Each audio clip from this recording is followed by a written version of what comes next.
സങ്കൽപ്പിക്കുന്നത് ഇത് കേവലം ഒരു പ്രതീകമാണ് എന്നല്ല. പ്രത്യുത അന്നഹാ തദുറു, ഈ ബിംബങ്ങൾ ഉപദ്രവം ചെയ്യും. വതൻഫഉ, അവ ഉപകാരം ചെയ്യും. വതശ്ഫഉ, അവ ശഫാഅത്ത് ചെയ്യും. ഇൻദല്ലാഹി, അല്ലാഹുവിന്റെ അടുക്കൽ. ബിഗൈരി ഇദ്നിഹി, അല്ലാഹുവിന്റെ യാതൊരു സമ്മതവും കൂടാതെ, അല്ലാഹുവിന്റെ യാതൊരു ഒത്താശയും കൂടാതെ സ്വന്തമായിട്ട് തന്നെ സഹായിക്കുവാൻ, സ്വന്തമായിട്ട് തന്നെ കാര്യങ്ങൾ ചെയ്യുവാൻ ഈ പ്രതിമകൾക്ക്, ബിംബങ്ങൾക്ക് സാധിക്കും, ദൈവങ്ങൾക്ക് സാധിക്കും എന്നാണ് മുശ്രിക്കുകൾ വിശ്വസിച്ചിരുന്നതെന്ന് ബഹുമാനപ്പെട്ട ഇമാം റാസി റഹ്മത്തുള്ളാഹി അലൈഹി തന്റെ തഫ്സീറുൽ കബീറിന്റെ 17ാമത്തെ വാള്യം 69ാമത്തെ പേജിൽ രേഖപ്പെടുത്തുന്നു. അപ്പോൾ ഒന്നാമതായി മുശ്രിക്കുകൾ അവരുടെ ബിംബങ്ങളെ സംബന്ധിച്ച് പ്രതീകം എന്ന് വിശ്വസിക്കുന്നു എന്ന് പറയുന്നത് തെറ്റാണ്. അവര് സ്വന്തമായി കഴിവുള്ള, സ്വയം പര്യാപ്തതയുള്ള, സ്വന്തമായി ഉപകാരവും ഉപദ്രവവും ചെയ്യാൻ കഴിവുള്ള വസ്തുക്കളാണ് ഈ ദൈവങ്ങൾ, ഈ ബിംബങ്ങൾ എന്നാണ് മക്കയിലെ മുശ്രിക്കുകൾ വിശ്വസിച്ചിരുന്നത്.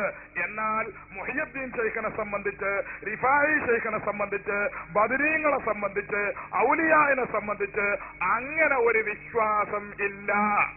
അങ്ങനെ ഒരു വിശ്വാസം മുസ്ലിമീങ്ങൾക്കില്ല. അതുകൊണ്ട് ആദ്യം പറഞ്ഞത് ശിർക്കാണ്.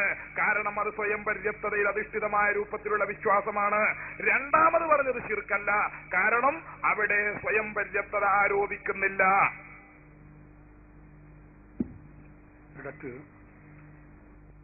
ഇവിടുന്ന് ഈ കാര്യം സത്യമാണെന്ന് എനിക്ക് ബോധ്യപ്പെട്ട അപ്പം തന്നെ അതിലേക്ക് വരാൻ തയ്യാറാണ്. അങ്ങനെ വലിയ അങ്ങനെ ബോധ്യപ്പെടുത്തുന്ന നിങ്ങൾക്ക് ഉറപ്പ് വേണം.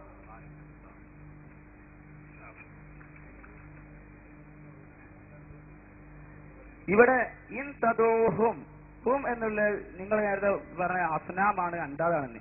അങ്ങനെയാണെങ്കിൽ ഇവിടെ ആഖിൻ അല്ല ഹും എന്ന് ഉപയോഗിക്കല്, അല്ലെങ്കിൽ ഹ എന്ന് ഉപയോഗിച്ചാൽ പോരെ എന്നാണ് ചോദ്യം. ആ ചോദ്യത്തിന് ഇമാം റാസി ഒരു മറുപടി പറയുന്നു. ഇമാം റാസി ചോദിക്കുന്നു, വിഗ്രഹങ്ങളെ കുറിച്ച് എങ്ങനെ ഹും എന്ന ലമീർ ഉഖലാഇന് മടക്കേണ്ട, ബുദ്ധിമാന്മാരിലേക്ക് മടക്കേണ്ട ലമീർ എങ്ങനെയാണ് മടക്കുക? അതിന് മറുപടി ഇമാം റാസി പറയുന്നത്, അത് വിഗ്രഹങ്ങളെ കുറിച്ച് മുശ്രിക്കുകൾ അവർ ഉഖലാ ആണ്, അന്നഹാ തദുറു വ തൻഫഉ, ഉപകാരവും ഉപദ്രവവും ചെയ്യുന്നവരാണ് വിഗ്രഹങ്ങൾ എന്ന് മുശ്രിക്കുകൾ അവരെ കുറിച്ച് വിശ്വസിച്ചിരുന്നു. അപ്പൊ പിന്നെ സ്വാഭാവികമായും ആ വിഗ്രഹങ്ങൾക്ക് കഴിവുണ്ട്, മനുഷ്യരെ പോലെ ഉപകാരവും ഉപദ്രവവും ചെയ്യാൻ കഴിയുമെന്ന് അവർ വിശ്വസിച്ചത് കൊണ്ട് അവരുടെ വിശ്വാസങ്ങൾക്ക് അനുസൃതമായിട്ടാണ് ഖുർആനിൽ ഇൻ തദുഊഹും എന്ന് ലമീർ പറഞ്ഞതെന്ന് ഇമാം റാസി ഇതേ സംശയം പറഞ്ഞുകൊണ്ട് മറുപടി രേഖപ്പെടുത്തിയിട്ടുണ്ട്. ഇമാം റാസി അല്ലാതെ വേറെ ആരോ പറഞ്ഞോ എന്നും കൂടി അറിയണം. അതുപോലെ തന്നെ നിങ്ങളൊന്ന് മനസ്സിലാക്കേണ്ടത്, ആ പ്രവാചകൻ തിരുമേനിയുടെ ആ കാലത്ത് അസ്നാമിനെയും അൻദാദിനെയും ആയിരുന്നു വിളിച്ചു അവർ ആരാധിച്ചിരുന്നത്. അതുകൊണ്ടാണ് അതിനെ എതിർത്തുകൊണ്ടാണ് പ്രവാചകന്മാർ പറഞ്ഞത്. അതുകൊണ്ടാണ് യാ അബത്തി ലിമ യസ്മോ മാലാ യുബ്സിറു എന്നെല്ലാം പറഞ്ഞത്.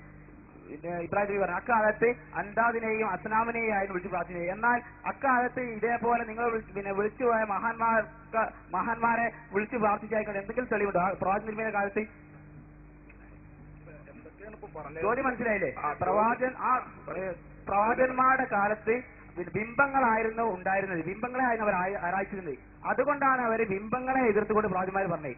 ഇന്നത്തെ മാതിരി നിങ്ങളുടെ മാതിരി വലിയ കുശാഗ്ര ബുദ്ധിയുള്ള ഒരു അക്കാലത്ത് ഇല്ലായിട്ടാണോ പഠിച്ചറിയാം. അപ്പോ രണ്ടാമത്തെ ഒരു ചോദ്യമാണ് ഇപ്പത്. ആദ്യം പറഞ്ഞത് ഹും എന്ന ലമീറിനെ സംബന്ധിച്ചാണ്. ആ ലമീർ അങ്ങനെ ഖുർആൻ പ്രയോഗിക്കാനുള്ള കാരണം ബഹുമാനപ്പെട്ട ഇമാം റാസി റഹ്മത്തുള്ളാഹി അലൈഹി വിശദീകരിച്ചു. ഇതിന് വല്ല ഖണ്ഡനവും ഉണ്ടോ, അതല്ല ഇത് സമ്മതിക്കുന്നുണ്ടോ? അത് ഞാൻ ചോദിച്ചെങ്കിൽ മനസ്സിലായില്ല. അവിടെ നന്നായി ശ്രദ്ധിക്കണം കേട്ടോ. വേറെ ഏതെങ്കിലും തഫ്സീർ അങ്ങനെ പറഞ്ഞിട്ടോ ചോദിച്ചു? റാസിന്റെ മാത്രമല്ല വേറെ തഫ്സീർ പറഞ്ഞിട്ടോ ചോദിച്ചു? അപ്പൊ റാസി അത് റൂഹുൽ ബയാനിൽ പറഞ്ഞിട്ടുണ്ട്, അതുപോലെ തന്നെ തഫ്സീറുൽ മുഹീത്തിൽ പറഞ്ഞിട്ടുണ്ട്. ഏകദേശം 10 തഫ്സീറിലെങ്കിലും അത് പറഞ്ഞിട്ടുണ്ട്. ഇപ്പൊ വേണമെങ്കിൽ മുഴുവൻ മൈക്ക് ഉപയോഗിച്ചോളി. ഒരു തഫ്സീർ കൂടി വിശദീകരിക്കണം. 10 തഫ്സീർ കഴിഞ്ഞാൽ ഇനി 11ാമത്തെ വിശദീകരിക്കണമോ? ചോദ്യം ശ്രദ്ധിക്കുക, മനസ്സിലായില്ലേ? ഒറ്റ തഫ്സീർ കൂടി നിങ്ങൾ തൽക്കാലം അവിടെ ഇരിക്കും. നിങ്ങളെ അങ്ങനെ വായിക്കാനായിട്ടില്ല. റാസി ഇമാം ഹും എന്ന ലമീറിന്റെ അർത്ഥം പറഞ്ഞു. റൂഹുൽ ബയാനില് ബഹുമാനപ്പെട്ട ഇസ്മായിൽ ഹഖി റഹ്മത്തുള്ളാഹി അലൈഹി ഹും എന്ന ലമീറിന്റെ അർത്ഥം പറഞ്ഞു. അങ്ങനെ ഉസ്താദ് പറഞ്ഞു 10 തഫ്സീറുകളോളം ഈ വിഷയം പറഞ്ഞിട്ടുണ്ടെന്ന്. റാസി ഇമാമ് പറഞ്ഞതിനെ സംബന്ധിച്ച് നിങ്ങൾ എന്ത് പറയുന്നു? തെറ്റോ ശരിയോ? ഇസ്മായിൽ ഹിദയും അതുപോലെയുള്ള മറ്റു തഫ്സീറുകളൊക്കെ അവിടെ നിൽക്കട്ടെ. തഫ്സീറുകളുടെ കൂട്ടത്തിൽ ഏറ്റവും ആധികാരികമെന്ന് പറയപ്പെടാവുന്ന തഫ്സീറുകളിൽ ഒന്നാണ് ബഹുമാനപ്പെട്ട ഇമാം റാസി റഹ്മത്തുള്ളാഹി അലൈഹി എഴുതിയ തഫ്സീറുൽ കബീർ. ഈ തഫ്സീറുൽ കബീറിൽ ഹും എന്ന ലമീറിന്റെ അർത്ഥം റാസി ഇമാമ് വിശദീകരിക്കുന്നത് നിങ്ങൾക്ക് സമ്മതമാണോ? അതല്ല റാസി ഇമാമിന് വല്ല മറുപടിയും പറയാൻ നിങ്ങളുടെ കയ്യിലുണ്ടോ?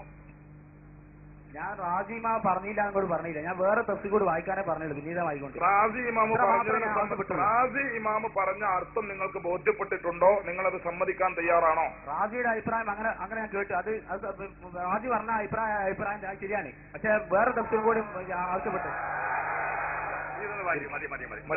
അത്ര മതി.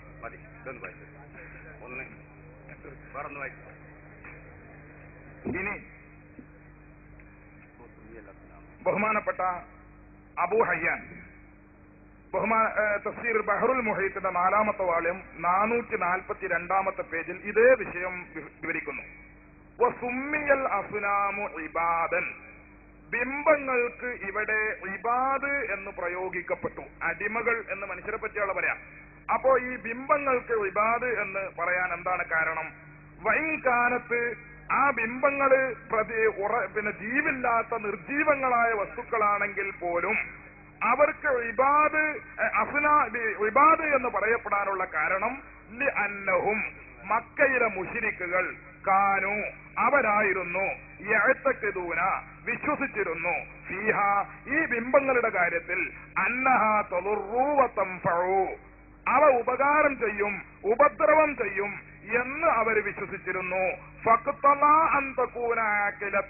അപ്പൊ ഉപകാരം ചെയ്യും ഉപദ്രവം ചെയ്യും എന്ന് മക്കയിലെ മുശ്രിക്കുകള് അസത്യമായിട്ടാണെങ്കിൽ പോലും വിശ്വസിച്ചിരുന്നത് കൊണ്ട് ഇത് ഒരു ബുദ്ധിയുള്ള വസ്തുവിന്റെ സ്ഥാനത്തായി, ഒരു ബുദ്ധിയുള്ള വസ്തുവിനെ പോലെയായി. അങ്ങനെ ബുദ്ധിയുള്ള വസ്തുവിനെ പോലെ എന്ന സങ്കല്പ പ്രകാരമാണ് ഹും എന്ന ലമീർ മടക്കാനുള്ള കാരണമെന്ന് തഫ്സീർ അബൂ ഹയ്യാൻ ബഹുമാനപ്പെട്ട ഇമാം അബൂ ഹയ്യാൻ റഹ്മത്തുള്ളാഹി അലൈഹി ബഹറുൽ മുഹീത്തിന്റെ 4ാമത്തെ വാള്യം 442 പേജിൽ വിവരിക്കുന്നു. ഇമാം റാസിയും ഇതേ അർത്ഥം തന്നെ പറഞ്ഞിട്ടുണ്ട്. റാസി 15ാം വാള്യം 75 പേജ്. ഇതേ തുടർന്ന് നിങ്ങൾ ഉന്നയിച്ച ചോദ്യം ആവർത്തിക്കും. ഞാൻ ഇൻ തദൂഹു എന്നുള്ള ഹുന്ന് മാത്രമേ ഒരു ആയത്തിന് ഫുള്ളായില്ല, അതിന്റെ മുന്നൊക്കെ പാടെ സമ്മതിക്കുന്ന അറിയണ്ട. ഇൻ തദൂഹു എന്നുള്ള ആയത്ത് പൂർണ്ണമായി നിങ്ങൾ എനിക്ക് വ്യക്തമായി തരാണെങ്കിൽ അപ്പം ഇങ്ങോട്ട് വരുന്ന നിങ്ങളെ പാട്ടിലേക്ക് വിളിക്കുമ്പോ നിങ്ങളങ്ങോട്ട് ചേർക്കാൻ പോവാണ്. ഇപ്പൊ നമ്മള് ഒരു മിനിറ്റ്, നമ്മള് വളരെ ശാന്തമായിട്ടാണ് നിങ്ങൾ സമാധാനത്തിൽ പറയും. അങ്ങനെ സമാധാനത്തിൽ പറയുമ്പോ ഇവരൊക്കെ കേൾക്കട്ടെ, എന്നിട്ട് ഒരു മെമ്പർ സുന്നത്ത് ജമാഅത്തിൽ കൂടട്ടെ. പറയും നിങ്ങൾ തന്നെ പറഞ്ഞു അന്നാ ജമാഅത്തുൻ ലാ റൂഹൻ ലാ. ഞാൻ പറഞ്ഞ അത് പറഞ്ഞ് നിങ്ങൾ പറഞ്ഞില്ലേ അതിലുള്ള സംബന്ധിച്ച് ഞങ്ങൾ അതിനൊന്ന് വെറുതെ തർക്കിക്കണ്ട. അങ്ങനെ പറയും ജമാഅത്തുൻ ലാ റൂഹൻ ലാ എന്ന്. അപ്പം നിങ്ങൾ അപ്പം പിന്നെ സനമിന് റൂഹില്ല നിങ്ങൾ പറഞ്ഞ റാസിമ പറഞ്ഞു. അപ്പം പിന്നെ മരിച്ച അമ്പിയാക്കൾക്ക് റൂഹ് അവിടെ ഉണ്ട് എന്നല്ല ഇന്ന് വരുന്നത്. എന്താണ് അതിന്റെ യാഥാർത്ഥ്യം? അപ്പൊ മരിച്ച ആൾക്കാർ റൂഹ് അവിടെ ഓരോ റൂഹ് പോയില്ല. സനമിനാകുമ്പോൾ എന്നാ ജമാഅത്തുൻ ലാ റൂഹലാവും, സനമായിട്ട് റൂഹില്ല. നിങ്ങളൊന്ന് കൃത്യമായി കൂടെ വിശ്വസിക്കണം. എന്തെങ്കിലും കുറെ കായം കൂട്ടി പറഞ്ഞില്ല, ചോദിച്ചതിന് മാത്രം. മരിക്കുന്നതോടുകൂടി ആ മനുഷ്യന്റെ റൂഹും മരിച്ചു എന്നാണോ നിങ്ങൾ പറയുന്നത്? അതിന് തെളിവുണ്ടോ? ഒരാള് മരിക്കുന്നതോടുകൂടി അയാളുടെ റൂഹും മരിച്ചു ആത്മാവും മരിച്ചു എന്ന് നിങ്ങൾക്ക് വാദമുണ്ടോ?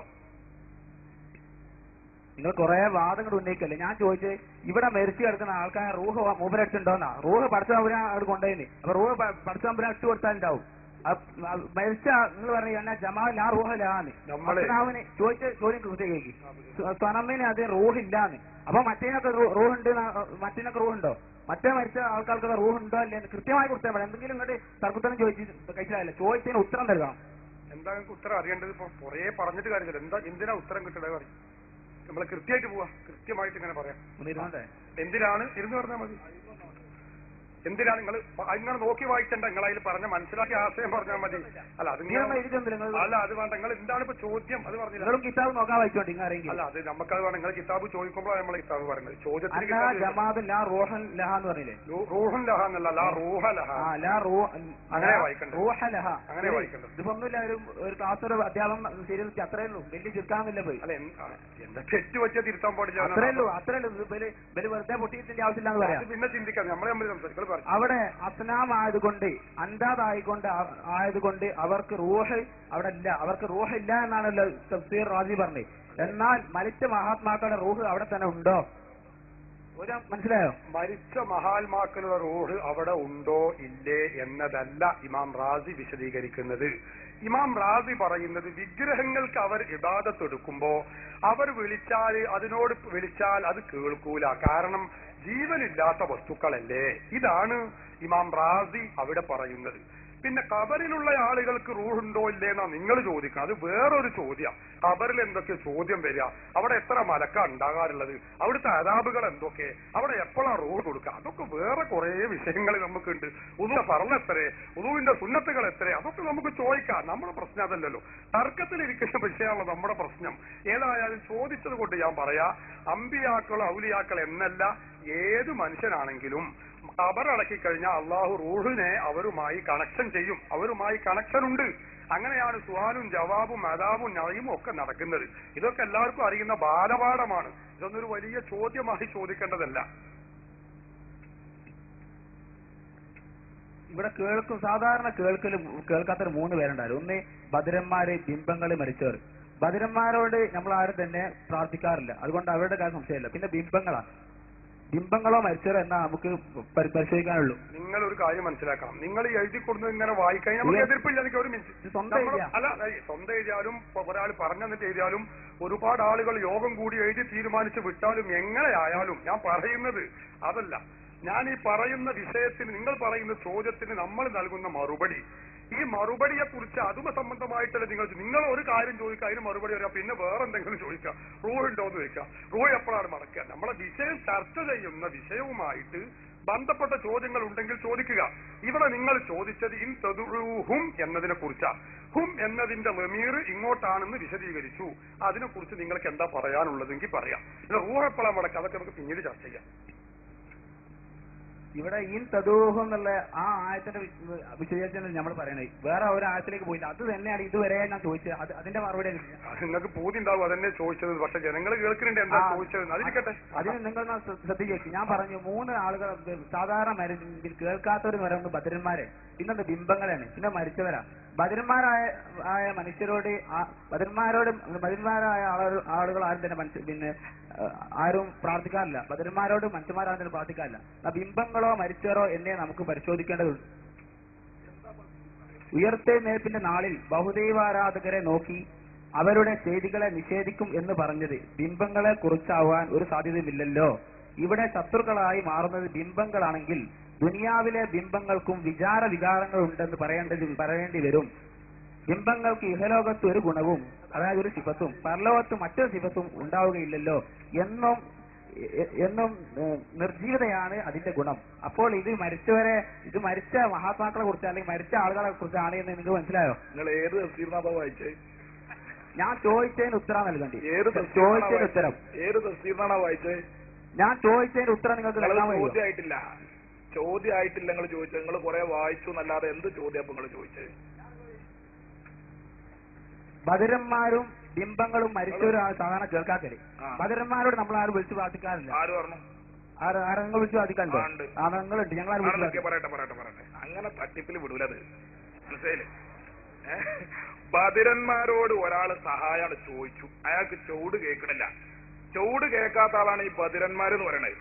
ഈ ബദിരന്മാരോട് ഒരാൾ സഹായം ചോദിച്ചു. അത് ശിർക്കാണെന്ന് ഏത് ഖുർആനാ പറഞ്ഞത്? ഏത് ഖുർആനിൽ പറഞ്ഞു അത് ശിർക്കാണെന്ന്? ഞാൻ ഈ തൂണിനോട് സഹായം ചോദിക്കുന്നു. ഒരു പക്ഷേ എനിക്ക് സഹായം കിട്ടിയില്ലെന്ന് വരും. ഞാൻ ചോദിച്ചത് ഈ തൂണ് കേട്ടില്ലെന്ന് വരും. അത് ശിർക്കാണെന്ന് പറയാൻ തെളിവ് എവിടെ?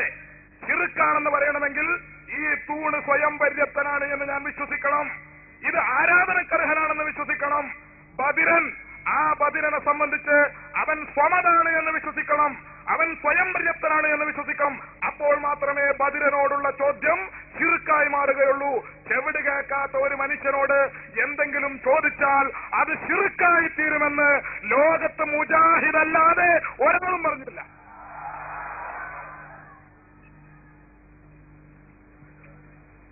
സന്ധ്യാ തക്ബീറിൽ നിന്ന് എല്ലാവരും ഓർക്കാനല്ല.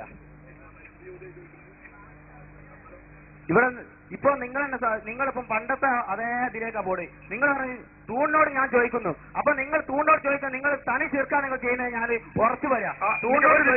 നിങ്ങൾ ഉറച്ച് അങ്ങനെ പറഞ്ഞുകൊണ്ട് ഉറക്കൂല വിഷയം എന്നായി പറയുന്നത്. അത് മനസ്സിലായിട്ട് ഇത് മലയാളമാണ് ഈ പറയുന്നത്. നിങ്ങളങ്ങനെ ഉറച്ച് പറഞ്ഞ വിഷയം ഉറക്കൂല. ഒന്നുകിൽ ഖുർആനിൽ ഒരു ആയത്തോത് അല്ലെങ്കിൽ ഹദീസ് ഓത്. നിങ്ങളങ്ങനെ ഉറച്ച് പറഞ്ഞുകൊണ്ട് വിഷയം ഉറക്കുവോ? നിങ്ങൾ ഒരു തൂണിനോട് താഴെ ചോദിച്ചാൽ ശിർക്കാണെന്ന് പറഞ്ഞു. ഏത് ഖുർആനിലാ പറഞ്ഞത്? വെറുതെ നമ്മൾ വർത്താനം പറഞ്ഞൊരു കാര്യമല്ലോ. നിങ്ങൾ അങ്ങനെ ഇരുന്നോട്ടിരുന്ന് ഉറക്കുക. അതുകൊണ്ട് നിങ്ങളവിടെ ഉറക്കുന്നല്ലാതെ പക്ഷെ വിഷയം ഉറക്കൂല. വിഷയം പറയും. അത് ഏത് ഖുർആനിലാണ്, ഏത് ആയത്തിൽ, ഏത് ഭാഗത്തിലാ പറഞ്ഞത് അതൊന്ന് പറയാം. എന്നിട്ട് അടുത്ത ചോദ്യം ചോദിക്കാം. വെറുതെ നമ്മൾ ബഹളം ഉണ്ടാക്കിയിട്ട് കാര്യമില്ല. അതൊന്ന് പറയും. ഏത് ആയത്തിലാണോ പറഞ്ഞത്? നിങ്ങൾ നേരത്തെ ഉത്തരം നൽകിയില്ല. മറന്നതല്ല. നിങ്ങൾക്ക് തൂണ്ടോ നിങ്ങൾക്ക് കാണാനില്ല. കല്ലിന്റെ മുക്കിനും തൂണ്ടൊക്കെ ഉത്തരം നൽകേണ്ടല്ലോ. പൊതുവായുള്ള ഒരു കാര്യമാണ്. നിങ്ങൾക്ക് മനസ്സിലാക്കാനുള്ള ചെറിയ ബുദ്ധിയാണ് വേണം. ജനങ്ങൾക്ക് ഇവർക്കറിയാം ഈ തൂണിനോട് ചോദിക്കാൻ പറ്റൂല എന്നുള്ള എല്ലാവർക്കും അറിയാം. നിങ്ങൾ പറഞ്ഞു ഭദ്രന്മാർ ചോദിക്കുമ്പോൾ പോലെ തൂണിനോട് ഞങ്ങൾ ചോദിക്കുമല്ലേ? താഴെ ചീർക്കാ മതി. ഇത് ശിർക്കാണെന്ന് പറഞ്ഞത് കൊണ്ട് ശിർക്കാവൂല. ഞാൻ പറയുന്നത് നിങ്ങൾ എല്ലാവർക്കും അറിയാമെന്ന് പറഞ്ഞാൽ ഈ കാണുന്ന ആയിരക്കണക്കായ ആളുകൾക്ക് അറിയാം. ഇതിനോട് ചോദിച്ചാലേ ശിർക്കല്ല എന്ന് എല്ലാവർക്കും അറിയില്ലേ? എല്ലാവർക്കും അറിയില്ലേ? എല്ലാവർക്കും അറിയും. പിന്നെ എവിടെ ആർക്കാ അറിയുന്ന പറഞ്ഞത്? നിങ്ങൾക്ക് മാത്രം അറിയുന്നത്, അല്ലാതെ വേറെ ആർക്കും അറിയും? നിങ്ങളെപ്പോലെ ചിന്തിക്കുന്ന കുറച്ച് ആളുകൾക്കും അറിയുന്നല്ലാതെ ലോകത്ത് ഭക്ഷണം കഴിക്കുന്ന ആളുകൾക്കൊക്കെ അറിയാം. വിശുദ്ധ ഖുർആനും സുന്നത്തും പഠിച്ച് അമൽ ചെയ്യുന്ന ആളുകൾക്ക് അറിയാം അതിന്റെ അർത്ഥം എന്താണെന്ന്. ശിർക്കാണെന്ന് പറഞ്ഞിട്ട് കാര്യമില്ല. ശിർക്കാണ് എന്നതിന് ഒരായത്തോതണം അല്ലെങ്കിൽ ഒരു ഹദീസോദം, അല്ലാതെ അടുത്ത ചോദ്യം ചോദിക്കാൻ പാടില്ല. അടുത്ത ചോദ്യം ചോദിക്കണമെങ്കിൽ നിങ്ങൾ ഇത് ശിർക്കാണ് എന്നതിന് ഒരായത്തോതണം അല്ലെങ്കിൽ ഹദീസോദനം. തൂണിനെ വിളിച്ച് പ്രാർത്ഥിക്കണത് തൗഹീദാണ് എന്ന് കൃത്യമായി തൂണിന്റെ ആയത്തോട് ഓതണം. തൂണിന്റെ ആയത്ത ചോദിച്ചത് കൃത്യമായിക്കൊണ്ട് തൂണിനെ വിളിച്ച് പ്രാർത്ഥിക്കുക അത് തൗഹീദാണ്, അത് ഓത അങ്ങനെ വിളിച്ച് പ്രാർത്ഥിക്കാന്നുള്ളത് അതിന്റെ ഖുർആനിൽ കൃത്യമായിട്ടുള്ള ആയത്തിൽ ഇങ്ങോട്ട് ഓതിയത്. അങ്ങോട്ട് കുറെ കാര്യം ചോദിക്കാം. അങ്ങോട്ട് ചോദിച്ചു നോക്കട്ടെ. തൂണിന്റെ ആയത്ത്, കടലിന്റെ ആയത്ത്, മണ്ണിന്റെ ആയത്ത് കണ്ട ഒരു ആയത്ത് ഖുർആനില്ല. അങ്ങനെ ഒരു ആയത്ത് ഖുർആനില്ല. അങ്ങനെ ഒരു ആയത്ത് നിങ്ങളോട് ചോദിച്ചിട്ടില്ല. പിന്നെയോ ഈ തൂണ് അല്ലെങ്കിൽ ഞാൻ തൂണിനെയാണ് ഉദാഹരിച്ചത്, നിങ്ങൾ ബദിരനെ ഉദാഹരിച്ചു. അത് രണ്ടും ഉദാഹരണമാണ്. ബദിരൻ എന്ന് പറയുന്നതും ഉദാഹരണമാണ്, തൂണ് എന്ന് പറഞ്ഞതും ഉദാഹരണമാണ്. ഇനി ബദിരനെയും തൂണിനെയും നിങ്ങൾ വിടുക. ഈ മൈക്ക് എടുത്തോളൂ. അപ്പൊ മൈക്കിന്റെ ആയത്ത് ഖുർആനിലുണ്ടോ നോക്കിയത്? അത് ഉദാഹരണമാണ്. മൈക്കാണെങ്കിലും സ്റ്റാൻഡ് ആണെങ്കിലും തൂണാണെങ്കിലും ബദിരനാണെങ്കിലും അതൊക്കെ ഉദാഹരണങ്ങളാണ്. ഇവരോടൊക്കെ സഹായം ചോദിക്കുന്നത് ശിർക്കാണ് എന്ന് പറയണമെങ്കിൽ, ശിർക്കായി തീരണമെങ്കിൽ സഹായം ചോദിക്കപ്പെടുന്ന വസ്തുക്കളിൽ നാം സ്വയം പര്യാപ്തത ആരോപിക്കണം. ഇത് നിങ്ങൾക്ക് മനസ്സിലാകുന്നില്ലേ? സ്വയം പര്യാപ്തത ആരോപിക്കണം. അങ്ങനെ സ്വയം പര്യാപ്തത ആരോപിച്ചുകൊണ്ടുള്ള ചോദ്യമാണെങ്കിൽ അത് ബദിരനോടാണെങ്കിലും അതുപോലെ തൂണിനോടാണെങ്കിലും മൈക്കിനോടാണെങ്കിലും മറ്റേത് വസ്തുവിനോടാണെങ്കിലും അത് ശിർക്ക് തന്നെയാണ്. അതേസമയം സ്വയം പര്യാപ്തത ആരോപിക്കാതെയുള്ള ചോദ്യമാണെങ്കിൽ അത് എന്തിനോടാണെങ്കിലും ശിർക്കാവുകയില്ല. അപ്പോൾ ബദിരനോട് സഹായം ചോദിക്കൽ ശിർക്കാണ് എന്ന് കേവലം നിരുപാധികം പറയാൻ പറ്റില്ല. മൈക്കിനോട് സഹായം ചോദിക്കല് ശിർക്കാണ് എന്ന് നിരുപാധികം പറയാൻ പറ്റില്ല. തൂണിനോട് സഹായം ചോദിക്കൽ ശിർക്കാണെന്ന് നിരുപാധികം പറയാൻ പറ്റില്ല. പ്രത്യുത ഈ സഹായം ചോദിക്കപ്പെടുന്ന വസ്തുക്കളെ സംബന്ധിച്ച് നമ്മുടെ വിശ്വാസം എന്താണ് എന്ന് പരിശോധിക്കണം. ആ വിശ്വാസം പരിശോധിച്ചിട്ട് മക്കയിലെ മുശ്രിക്കുകളെ പോലെയുള്ള വിശ്വാസമാണ് നമ്മുടെ വിശ്വാസം എന്ന് സങ്കല്പിക്കുക. ഉദാഹരണത്തിന്